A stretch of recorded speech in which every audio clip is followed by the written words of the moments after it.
ಮೊದಲನೇದಾಗಿ ಅಜಿತ್ ಕುಮಾರ್ ಅವರು ತಲೆಯ ಕೂದಲುಗಳನ್ನು ಫುಲ್ ತೆಗೆದದ್ದು ಯಾಕೆ, ಮತ್ತು ಸಿನಿಮಾದ ಬಗ್ಗೆ ಸ್ವಲ್ಪ ಮಾಹಿತಿ. ಎಲ್ಲರಿಗೂ ಗಿರ್ಮಿ ಕನ್ನಡ ಟಿ ವಿ ಯೂಟ್ಯೂಬ್ ಚಾನಲ್ಗೆ ಸ್ವಾಗತ ಅಂತ ಹೇಳ್ತೇವೆ.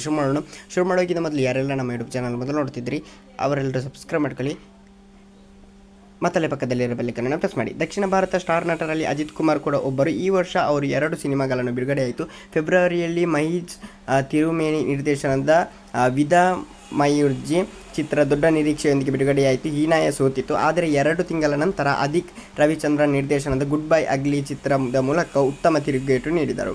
ಮೈತ್ರಿ ಮೂವಿ ಮೇಕರ್ಸ್ ನಿರ್ಮಿಸಿದ ಈ ಚಿತ್ರ ಏಪ್ರಿಲ್ ಬಿಡುಗಡೆಯಾಗಿ 200 ಕೋಟಿ ರು ಹೆಚ್ಚು ಗಳಿಕೆ ಕಂಡಿತು. ಅಜಿತ್ ಮುಂದಿನ ಸಿನಿಮಾ ಕಥೆ ಏನು? ಗುಡ್ ಬ್ಯಾಡ್ ಅಗ್ಲಿ ಯಶಸ್ಸಿನ ನಂತರ ಅಜಿತ್ ಮುಂದಿನ ಸಿನಿಮಾ AK64. ಈ ಚಿತ್ರಕ್ಕೂ ಅದಿಕ್ ರವಿಚಂದ್ರನ್ ಅವರೇ ನಿರ್ದೇಶನ ಎನ್ನಲಾಗಿದೆ. ನವೆಂಬರ್ ಅಥವಾ ಡಿಸೆಂಬರ್ನಲ್ಲಿ ಚಿತ್ರೀಕರಣ ಆರಂಭವಾಗಲಿದೆ. ಇದೀಗ ಅವರು ಕೂದಲು ಕೂಡ ತೆಗೆದಿದ್ದಾರೆ. ಅದು ಯಾವ ಕಾರಣಕ್ಕೆ ಸಿನಿಮಾಕ್ಕೆ ಆಗಿರ್ಬೋದು ಅಂತ ಹೇಳ್ತಾ ಮುಂದಿನ ಸಿಗೋಣ. ಇದಕ್ಕಿಂತ ಮೊದಲು ಒಂದು ಸಿನಿಮಾಕ್ಕೆ ಕೂದಲು ತೆಗೆದಿದ್ದರು. ಈಗ ಕೂಡ ಯಾವುದೋ ಒಂದು ಸಿನಿಮಾದ ಶೂಟಿಂಗೋಸ್ಕರ ತೆಗೆದಿರ್ಬೋದು ಅಂತ ಹೇಳ್ತಾ ಕಾರ್ ರೇಸಿಂಗಲ್ಲಿ ಕೂಡ ಬ್ಯುಸಿ ಆಗಿದ್ದಾರೆ. Okay guys, thank you.